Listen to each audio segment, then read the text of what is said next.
అందరికీ నమస్కారం. నేను మీ జర్నలిస్ట్ మురళిని. రాజకీయ చతురత, అపర చాణక్యుడు, ఎక్కడ తగ్గాలో కాదు ఎక్కడ నెగ్గాలో అన్న మనిషి మనందరికీ కూడా తెలుసు, మోదీ గారు. గత కొన్ని దశాబ్దాల వరకు మనం రాజకీయాలు చూస్తే ఒక ఎత్తు, మోదీ గారు వచ్చిన తర్వాత మరొక ఎత్తు. భారతదేశానికి ఏమి కావాలో అతనికి తెలుసు, భారతదేశాన్ని ఎక్కడి వరకు తీసుకెళ్లాలో అతనికి తెలుసు, భారతదేశంలో ఏది ఉంటే అభివృద్ధి చెందుతుందో అతనికి తెలుసు. ముఖ్యంగా చాలామంది మోదీ గారిని ఆంజనేయ స్వామితోనూ లేదా దేవుడితోనూ లేదా ఇతర రకాల దేవతలతోనూ పోలుస్తూ ఉంటారు. ఎందుకు అనంటే ఇప్పటి వరకు గత 3-4 టర్ముల నుంచి కూడా రాజకీయాలన్నీ కూడా చాలా విపరీతమైన మార్పులు చేసుకుని వచ్చారు మోదీ గారు. అయితే పాకిస్తాన్కి చుక్కలు చూపించడంలో సిద్ధహస్తుడని చెప్పుకోవచ్చు. కాంగ్రెస్ ప్రభుత్వం అధికారంలో ఉన్నప్పుడు, అంటే కాంగ్రెస్ అధికారంలో ఉన్నప్పుడు పాకిస్తాన్కి బెస్ట్ ఫ్రెండ్. రియల్గా చెప్పాలి అని అంటే మరి పాకిస్తాన్లో ఏం జరుగుతుందో మనకు తెలుసు, కాంగ్రెస్ అధికారంలో ఉన్నప్పుడు ఏం జరుగుతుందో మనకు తెలుసు. ఈ సెక్యులరిస్టులు అందులో కూడా పాకిస్తాన్ని సపోర్ట్ చేస్తూ ఉంటారు. ముఖ్యంగా ఈ పాకిస్తాన్ చూస్తే ఒక కొంగ టైపు, కొంగ మీన్స్ క్రేన్. దానికి ఒక చిన్న కథ ఉంది, చెప్తా. కొంగ సముద్రం ఒడ్డున గుడ్లు పెట్టుకుంది. సముద్రం ధర్మం ఏంటి? కెరటాలు రావడం వెనక్కి వెళ్ళిపోవడం, కెరటాలు రావడం వెనక్కి వెళ్ళిపోవడం. కెరటాలు వస్తాయని మనకు తెలుసు, అది సముద్ర ధర్మం. అటువంటి కెరటాలు వచ్చాయని ఆ ప్లేస్లో కొంగ గుడ్లు పెట్టకూడదు. పెడితే ఆ కెరటాలకి లాక్కుని గుడ్లన్నీ వెనక్కిపోయాయి. అరేరేరే, నా గుడ్లన్నింటినీ కూడా నువ్వు వెనక లాగేస్తావా? నిన్ను ఇలా కాదురా, నిన్ను నా ముట్టితో నీటిని తీసి పక్కన పారబోసి మొత్తం సముద్రాన్ని అంతటినీ కూడా తోడి అవతల పారబోసేస్తాను అని భీష్మించి కూర్చుని ప్రతిరోజు తన నోటితో కొన్ని నీళ్లు తీసి పక్కన పోసిందట. సముద్రం ఎక్కడ, కొంగ ఎక్కడ? పాకిస్తాన్ ఎక్కడ, భారతదేశం ఎక్కడ? నిజం చెప్పాలంటే ఈ కొంగ టైపు ఉన్నటువంటి ఈ పెద్ద మనిషి, నేను భారత్ని 2 నిమిషాల్లో లేపేస్తా, నేను తలుచుకుంటే భారత్ని తీసి పక్కన పెట్టేస్తా అంటే మేకపోతు గాంభీర్యాలని చెప్తుంటాడు. ఇప్పుడు అసలు కథలోకి వద్దాం. కొద్ది రోజులుగా పాకిస్తాన్ ఆక్రమిత జమ్మూ కాశ్మీర్ ప్రజలు రోడ్ల మీదకు వచ్చి నిరసనలు చేపడుతున్నారు. ఎందుకనుకుంటున్నారు? విపరీతమైన ధరలు, నిత్యావసరాలు అందకుండా పాక్ ప్రభుత్వం చేస్తుంది. పాకిస్తాన్ ప్రభుత్వం మీద తీవ్ర స్థాయిలో అక్కడ ప్రజలు గ్యాస్ దొరుకుతూ లేదు, నిత్యావసరాలు దొరుకుతూ లేదు, వైద్యం దొరకట్లేదు, అలాగే పిల్లలకు పాఠ్యపుస్తకాలు దొరకడం లేదు. ఇట్లా ఒకటి కాదు, ఎన్నో పాకిస్తాన్ ఆక్రమిత కాశ్మీర్లో ఉన్నటువంటి ప్రజలందరినీ కూడా ఎంతో కష్టపెట్టి వాళ్ళని నొక్కి పిండి ఉతికి ఆరేస్తుంది పాకిస్తాన్ ప్రభుత్వం. అయితే అక్కడ ప్రజలు ఎంతకాలం అడగదొక్కుబడుతూ ఎలా ఉంటారు? ఉండరు కదా, తిరగబడతారు కదా ఎప్పుడోకప్పుడు. అట్లాగే ప్రజలందరూ కూడా పాకిస్తాన్ ప్రభుత్వం మీద తిరగబడ్డారు. అయితే ఈ పాకిస్తాన్ తీరుని ఎంటగడుతూ అక్కడ ప్రజలు రోడ్ల మీదకి ఎప్పుడైతే వచ్చారో శాంతియుతంగానే ధర్నాలు చేస్తున్నారు. మరి ఇక ప్రజల సమస్యలు తెలుసుకుని వాటిని పరిష్కరించాల్సిన బాధ్యత ప్రభుత్వం మీద ఉంటుంది. అయితే పాకిస్తాన్ ఏం చేసిందో తెలుసా? నిరంకుశంగా వ్యవహరిస్తూ వాళ్ళ మీద చర్యలకు ఆర్మీని ఉసుగొల్పింది. ఆర్మీ ఏం చేసింది అనుకుంటున్నారు? పాకిస్తాన్ ప్రభుత్వం ఆర్మీని రంగంలో దింపిన వెంటనే అక్కడ వాతావరణం బీభత్సంగా మారిపోయింది. అత్యంత హింసాత్మకంగా పాకిస్తాన్ ఆర్మీ కనికరం కూడా లేకుండా విచక్షణ రహితంగా చిన్నపిల్లలను, గర్భిణీలను కూడా కాల్చి చంపారు. ఈ ఘటన పట్ల అక్కడ ప్రజల్లో మరింత ఆగ్రహాన్ని పెంచేసింది. వాళ్ళు తీవ్రమైన నిరసనలు చేపట్టారు. అంతర్జాతీయంగా కూడా ఒత్తిడికి పాకిస్తాన్ కూడా తన సైన్యాన్ని వెనక్కి పిలిపించుకోవాల్సి వచ్చింది. అంటే అంతర్జాతీయంగా కూడా పాకిస్తాన్ మీద ఎంత ఒత్తిడి వచ్చిందో మనం అర్థం చేసుకోండి. అంటే పాకిస్తాన్ చేసినటువంటి ఆ దురాగతాలు ఎవరికీ తెలియకూడదని అనుకుంది, కానీ మొత్తం ప్రపంచం అంతా తెలిసిపోయింది.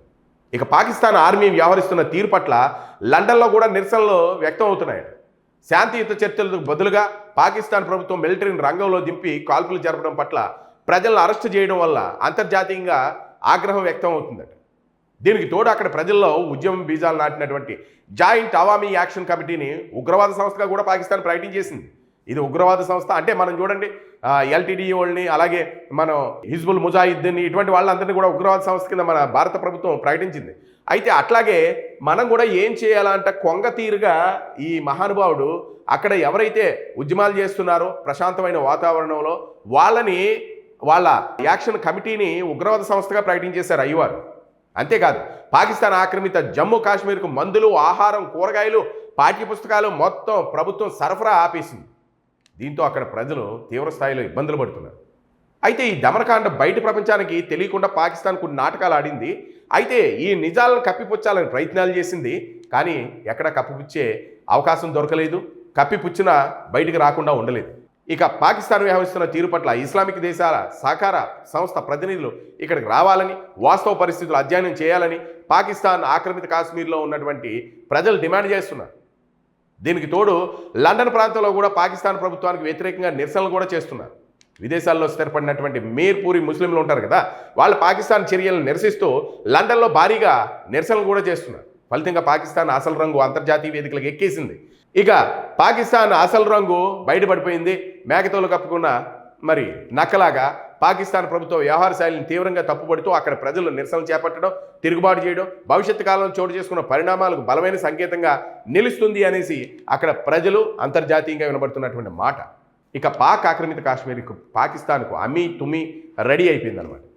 ఈ ప్రభుత్వంలో మేము ఉండలేము, మేము పాక్ ప్రభుత్వ ఆధీనాల్లో మేము నడుచుకోలేము, మాకు భారతే ఎంతో మంచిది, భారతదేశంలో ఉన్నటువంటి ప్రజలు ఎంతో సెక్యూర్గా ఉంటారు, సేఫ్గా ఉంటారు, వాళ్ళకు ఉన్నటువంటి హక్కులన్నింటినీ కూడా సవ్యంగా వినియోగించుకుంటారు, అటువంటి భారతదేశంలో మేము కలిసిపోతాం అనేసి అక్కడ ప్రజలు గట్టిగా బాహాటంగా చెప్తున్నటువంటి మాట.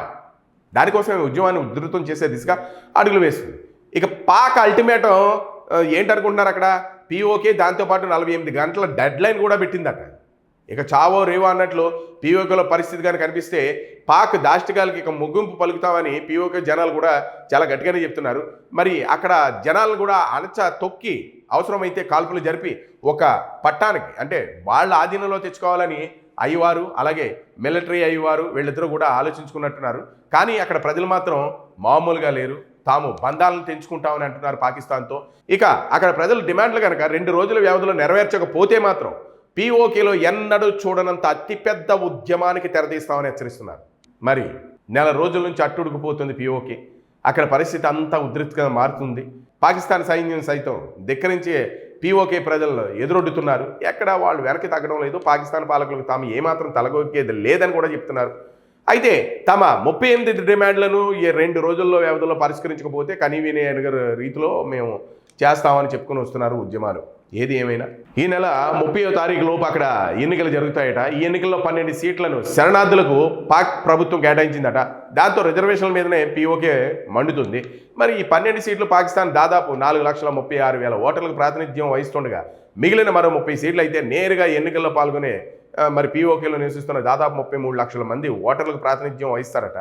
ఏది ఏమైనా ఇదంతా జరుగుతూ ఉంటే వాళ్ళు ఉద్యమకారులు అయితే మేము భారతదేశంలో కలిసిపోతాము, Jammu Kashmir joint economy action committee అంటే షార్ట్కట్లో జాక్ అనమాట. ఈ జాక్ తమదైన 38 డిమాండ్లను పాక్ ముందు పెట్టింది. ఇక శరణార్థుల సీట్లను రద్దు చేయడమే కాకుండా ఇంకా తమకు సంబంధించిన ఎన్నో డిమాండ్లు అందులో ఉన్నాయని అంటున్నారు. ఏది ఏమైనా 48 గంటలు ఇది పూర్తి చేయాలి. పూర్తి చేయకపోతే అక్కడ విషయం తేడాగా ఉంటుంది అని అంటున్నారు. అలాగే నిత్యావసర వస్తువుల మీద అధిక సబ్సిడీలు ఇవ్వాలని, విద్యుత్ ఛార్జీలను తగ్గించాలని కూడా కోరుతున్నారు. ఇక పీఓకేలో ఉన్నటువంటి వనరులను వాడుకుంటున్నటువంటి పాక్ అక్కడ రాజకీయ వివక్షత చూపిస్తుంది. అంతేకాదు ఆర్థికంగా వాళ్ళని నష్టపరుస్తుంది కూడా. పెట్రోల్ అక్కడ 250 రూపాయల నుంచి 300 వరకు ఉంది. మరి దీంతో అక్కడ ప్రజల బ్రతుకుదెరువు ఏంటన్నది మనందరికీ తెలుసు. ఏది ఏమైనా నరేంద్ర మోదీ ప్రభుత్వం చాలా తీక్షణంగా గమనిస్తూ ఉంది.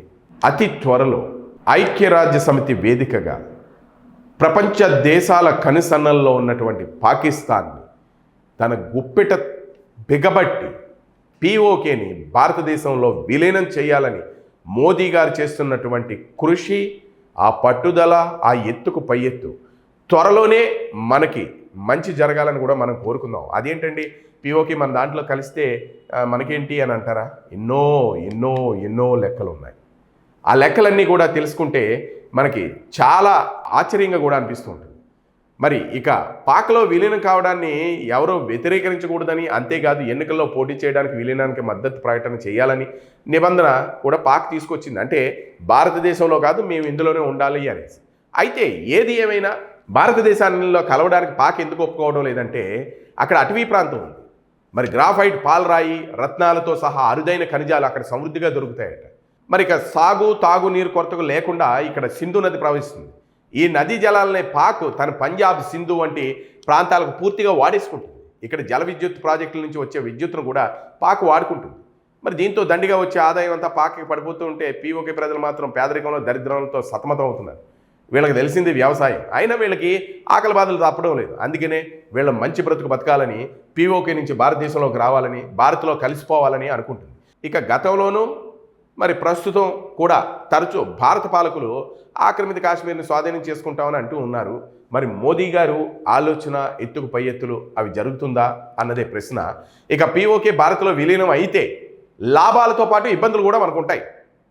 ఏది ఏమైనా పీఓకే పోరాటానికి ముగింపు త్వరలోనే వస్తుంది.